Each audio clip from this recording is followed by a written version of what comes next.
Σε αυτό το βίντεο θα δούμε πώς μπορούμε να κάνουμε μια φιγούρα να περπατάει μέσα στη σκηνή του Scratch. Θα χρησιμοποιήσουμε το Scratch Online. Για να ξεκινήσω μπαίνω στη σελίδα scratch.mit.edu και πάω πάνω δεξιά και πατάω σύνδεση. Χρησιμοποιώ τα στοιχεία από το λογαριασμό που έχω ήδη φτιάξει για να συνδεθώ και μπαίνω στο δικό μου χώρο μέσα στο Scratch.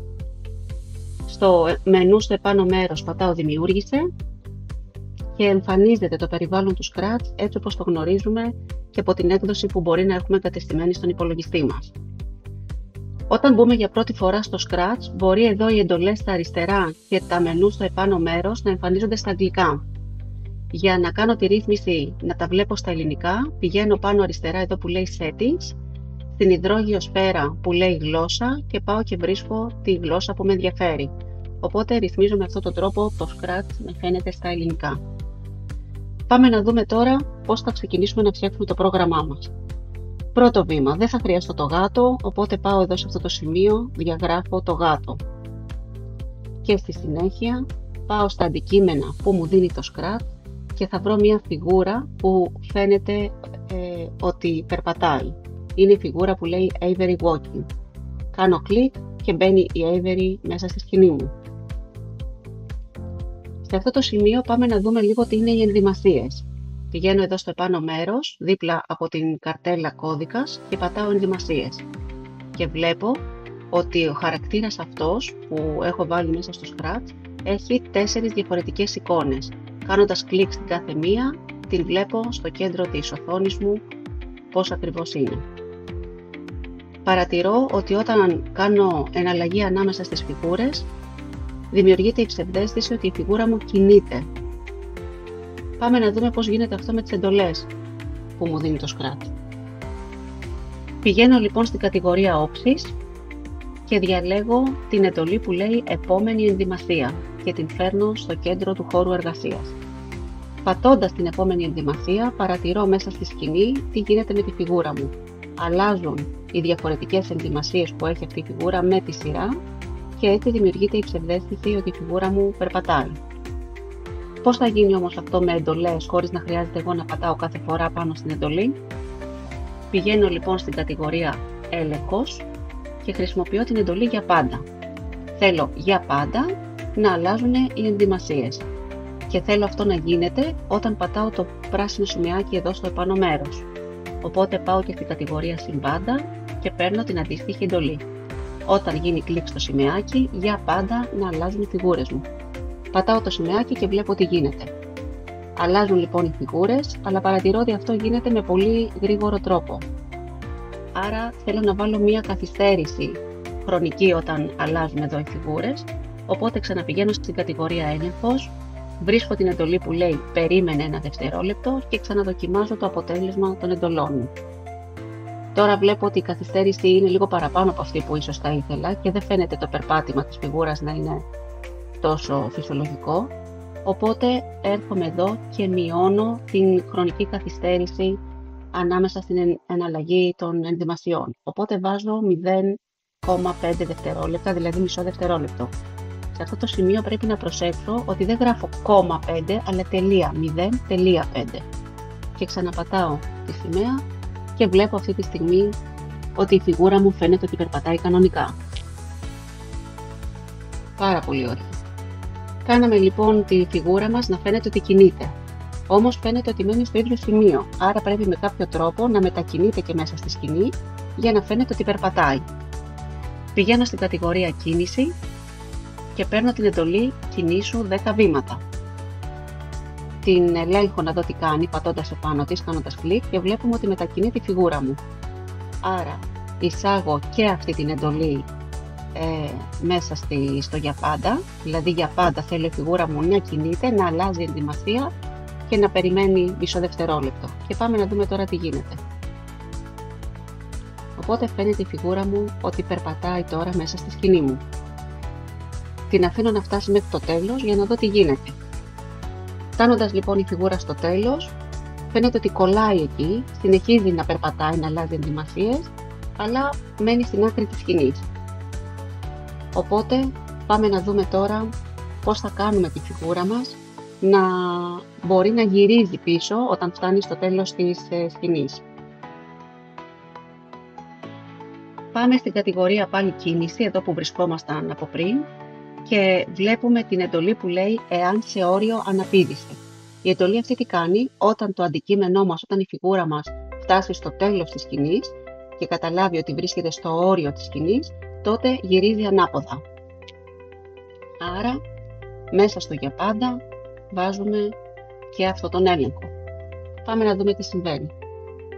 Περπατάει λοιπόν η Avery, φτάνει στο τέλος της σκηνής, οπότε εκεί θα γίνει ο έλεγχος ότι βρίσκεται στο όριο της σκηνής και θα γυρίσει ανάποδα. Γυρίζει όμως και πάνω κάτω, όχι μόνο αριστερά-δεξιά. Πάμε λοιπόν να το διορθώσουμε και αυτό.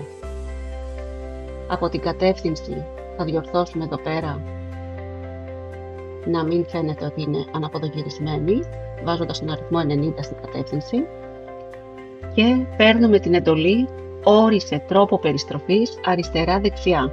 Οπότε όταν λειτουργεί η εντολή που λέει «αν στο όριο αναπήδησε», τότε θα γυρίζει μόνο αριστερά-δεξιά και όχι πάνω-κάτω. Προσθέτουμε την εντολή μία φορά στο επάνω μέρος των εντολών μας, έτσι ώστε να γίνεται αυτή η ρύθμιση η οποία θα ισχύει για πάντα. Τώρα κατά λάθος σβήσαμε την εντολή που λέει «αν στο όριο αναπήδησε», οπότε την παίρνουμε και την προσθέτουμε πάλι εκεί που ήταν. Πάμε λοιπόν να δούμε τι γίνεται. Περπατάει η φιγούρα μας, φτάνει στο τέλος της σκηνής, στο όριο, και λειτουργεί η εντολή που λέει «εάν σε όριο αναπήδησε» και γυρίζει και συνεχίζει τη βόλτα της προς την αντίθετη κατεύθυνση. Πάρα πολύ ωραία. Σταματάω το πρόγραμμα και πάω να προσθέσω και ένα υπόβαθρο. Πάω κάτω-κάτω εδώ στα υπόβαθρα. Θα πάω στους εξωτερικούς χώρους, γιατί θέλω να βάλω τη φιγούρα μου να κάνει μία βόλτα, ας πούμε δίπλα στη θάλασσα. Και φτιάχνω τώρα τη φιγούρα μου να περπατάει δίπλα στη θάλασσα. Πατάω το σημαίακι και βλέπω το αποτέλεσμα. Οπότε πηγαίνω έρχεται δεξιά-αριστερά πάνω στην πλατφόρμα τη ξύλινη που υπάρχει δίπλα στη θάλασσα. Και έτσι με αυτόν τον τρόπο έκανα τη φιγούρα μου να περπατάει.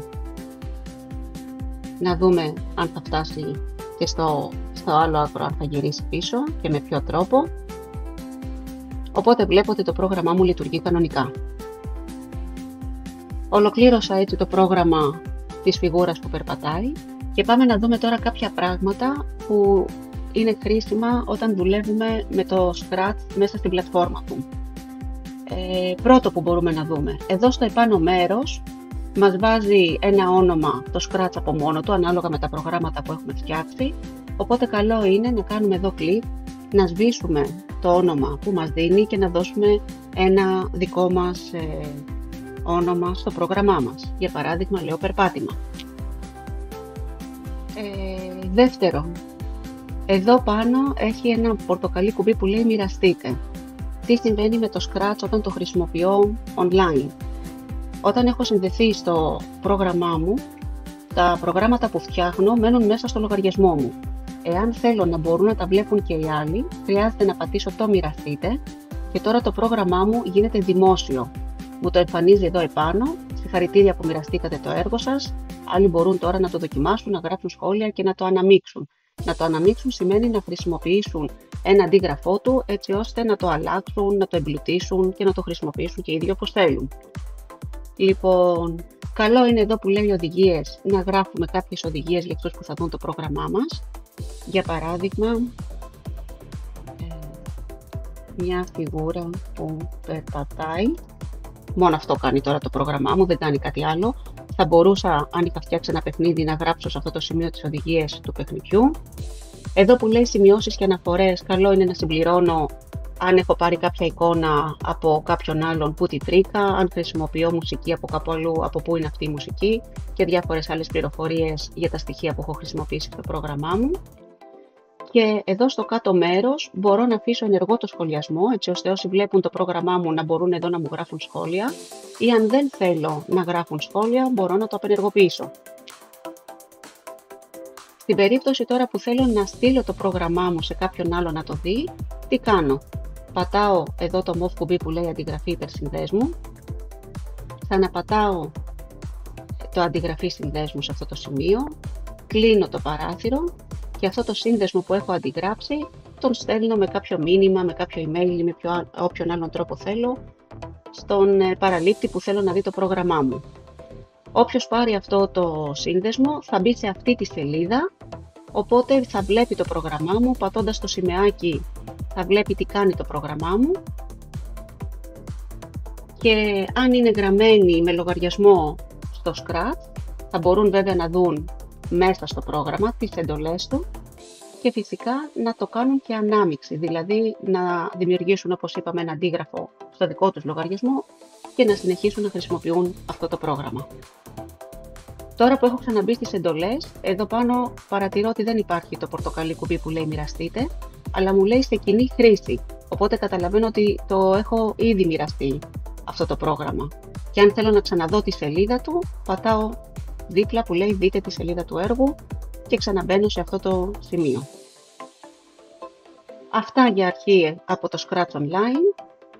Μπορείτε να πειραματιστείτε και με άλλες εντολές, να αλλάξετε το χρόνο της καθυστέρησης που έχουμε βάλει σε αυτό το σημείο, όπως και τα βήματα, για να δείτε πώς αλλάζει η κίνηση της φιγούρας μας μέσα στη σκηνή.